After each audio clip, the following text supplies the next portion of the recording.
नमस्कार, शाम का शिफ्ट छूट चुका है और हम आए हैं आरआरबी एग्ज़ाम का रिव्यू जानने। तो हमारे साथ है, आपका नाम sir? Sumit Meena ma'am. Sir paper कैसा आया था? पेपर इजी तो नहीं, मॉडरेट बोल सकते हैं अपन। अच्छा, कौन सा पोर्शन सबसे टफ था? मेरे को तो सब मॉडरेट ही लगा। मैथ इजी थी और रीजनिंग भी इजी थी, जैसे एएलपी का था वैसे था, सेम टू सेम। सर एक बार ना आप पूरा एग्ज़ाम पैटर्न समझा दीजिए कि इस एग्ज़ाम में कितने कितने नंबर के क्वेश्चंस आए थे, कौन कौन से पोर्शन है? जैसे एएलपी का रीजनिंग था, जैसे कॉपी पेस्ट था बिल सेम टू सेम। ठीक है। वही 7 का था, वो सर्किल वाला 7 सेटिंग वाला वो भी सेम था। और जो अंदर की तरफ सर्किल में अंदर की तरफ करके बैठे थे मुँह, वो और जो ABCD वो रह गया वो था। और रैंकिंग व्यवस्था का था एक क्वेश्चन और ABCD बेस पे था, वो भी सब सिंपल था। रीजनिंग सब सिंपल था। अच्छा, तो टफ क्या आया था? साइंस टफ बता रहे थे सेकंड शिफ्ट में। साइंस थोड़ी टफ थी, थ्योरेटिकल बेस थी NCERT पर। ओके। मैथ रीजनिंग बिल्कुल इजी था। और जो जीके है, जीके थोड़ा जीके टफ है। जीके अंदर से थी डीपली, जैसे मेरे से तो नहीं हो पाई। मैंने 2 बार स्पीड पढ़ी थी, उसके बाद भी मेरे से नहीं हो पाई जीके। अच्छा सर, अभी एग्ज़ाम जो स्टूडेंट्स देंगे आगे चलकर, उनके लिए क्या कहना चाहेंगे कि कौन से पोर्शन पे वो सबसे ज़्यादा फोकस करें ताकि उनका एग्ज़ाम अच्छा जाए? जो फिजिक्स था उसके न्यूमेरिकल बिल्कुल इजी थे। जैसे किसी को फार्मूला पता है, जैसे ओम का नियम आ गया तो सिंपल फार्मूला पता है, समानुपाती में है, जैसे V बराबर है यार। और जैसे F बराबर है में बल, ये सब कुछ सिंपल था, फार्मूला बेस्ड था, जैसे NCERT। जी। ज़्यादा टफ नहीं था। तैयारी कहाँ से करी थी आपने? तैयारी मैं तो एक्चुअली टीचर की तैयारी कर रहा हूँ, लेकिन अभी 70-75 दिन इसको पढ़ा है जब से कैलेंडर आया है। 75 दिन में हो गया ये कंप्लीट? हाँ, 75 दिन मैंने 80 क्वेश्चन किए हैं। अच्छा। PYQs हेल्पफुल थे? पिछले ईयर से कोई क्वेश्चंस आए रिलेटेबल? ALP का मैथ और रीजनिंग जिसने किया है ना, वो इसको इजीली पूरा क्वेश्चन कर देगा। हाँ, इजीली। मैंने साहिल सर की वो जो रीजनिंग पढ़ाते हैं सर, उनसे की थी रीजनिंग के 4 घंटे क्लास, उसमें से डिट्टो क्वेश्चन आए हैं। और मैथ भी वही है सेम। सर आपका नाम? मेरा भगवान साय सैनी है। अच्छा, कौन सा अटैम्प्ट था ये आपका? मेरा अटैम्प्ट ये तीसरा अटैम्प्ट था। तीसरा अटैम्प्ट था। तो सर पहले के क्वेश्चंस में और इस बार के क्वेश्चंस में कोई अंतर है? 18 वाली वैकेंसी कंपेरिजन में लेकर चलते हैं तो उसमें देखा जाता है तो 18 का लेवल बहुत हाई था। अच्छा। अब की बार ये लेवल रखा है इन्होंने, NCERT बेस पे पूरा लेवल था। साइंस जिसने NCERT पढ़ ली उसका हो गया? हाँ, जिसने NCERT पढ़ी है, 1 लाइनर क्वेश्चन थे, ऐसे कोई उलझाने वाले कोई क्वेश्चन नहीं थे। जिसने NCERT का दम किया है 9वीं 10वीं का, वो आराम से सीट निकाल ले जाएगा। नहीं कि मैथ रीजनिंग से इतना कोई रेशन नहीं था, क्योंकि मैथ रीजनिंग तो सभी कर रहे थे कि नॉर्मल मैथ थी, इसलिए साइंस का वेटेज अच्छा था। साइंस टफ था? नहीं, साइंस जिसने अच्छी की ना उसका सिलेक्शन होगा। अच्छा, बेसिकली मैथ्स रीजनिंग तो सभी कर ले रहे थे, साइंस जो बच्चा अच्छे से पढ़ेगा उसका सिलेक्शन होने के ज़्यादा चांसेस हैं। जीके का क्या कहना है? जीके का तो 24 का करंट पूछा था, और करंट जीके से आप नहीं लगा सकते आइडिया कहीं से याद होता था। जीके बहुत हार्ड था।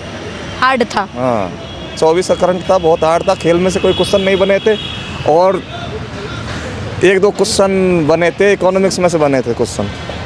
अच्छा, इकोनॉमिक्स के भी क्वेश्चंस आपसे पूछे गए?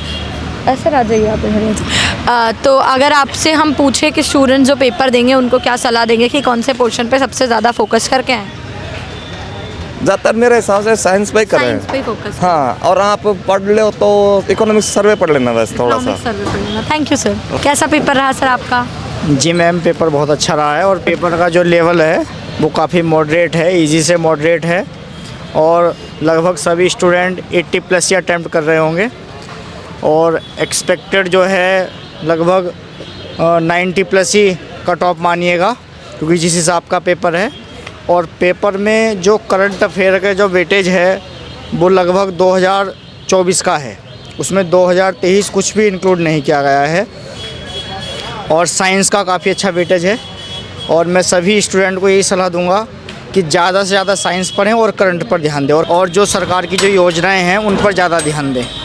सर एक और हमारे ध्यान में क्वेश्चन आता है कि जो साइंस है, क्या स्टूडेंट्स को साइंस में मतलब जैसे प्लांट्स को से रिलेटेड कौन से पोर्शन से रिलेटेड साइंस में क्वेश्चन आ रहा है? साइंस में सबसे ज़्यादा जो है इस बार साइंस का थोड़ा मेथड चेंज किया है। इसमें सबसे ज़्यादा जो पूछी गई हैं रासायनिक समीकरण पूछी गई हैं। जो रासायनिक समीकरण है उस रासायनिक समीकरण में जो केमिकल रिएक्शन है उस पर ज़्यादा फोकस करें तो उससे वो अच्छा स्कोर कर सकते हैं।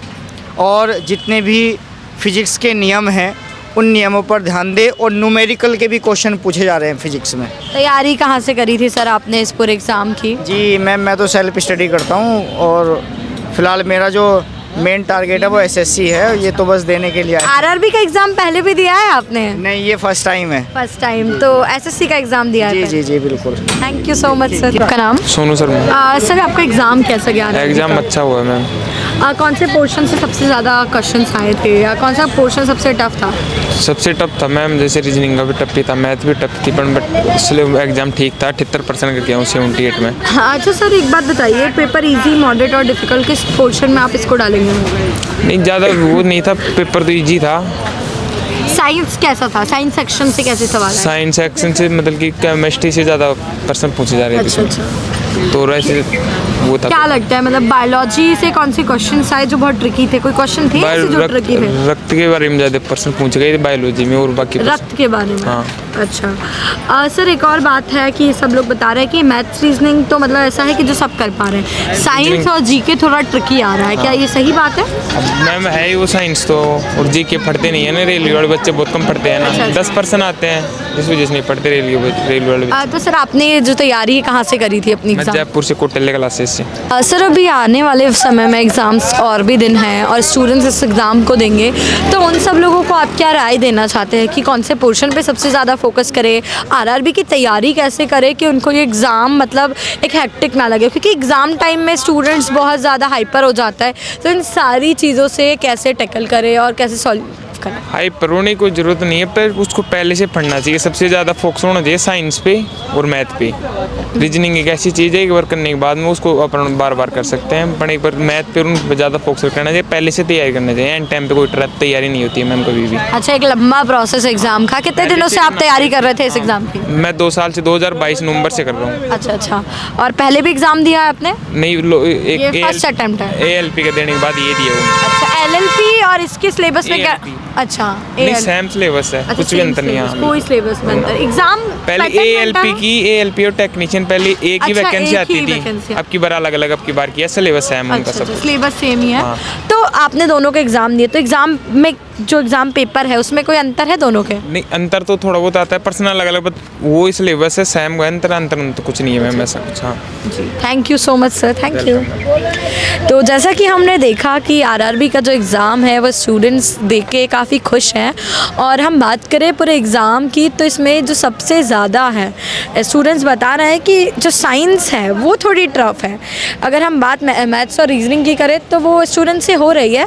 तो अगर आप एग्ज़ाम की तैयारी कर रहे हैं तो प्लीज़ आप अपना फोकस साइंस पे और जीके पे करें, ताकि जो आपका एग्ज़ाम है वो अच्छे से जाए। बाकी आप सब लोगों को बेस्ट ऑफ लक, तैयारी करते रहिए। हम मिलते हैं और नए वीडियोज़ के साथ। बहुत बहुत धन्यवाद।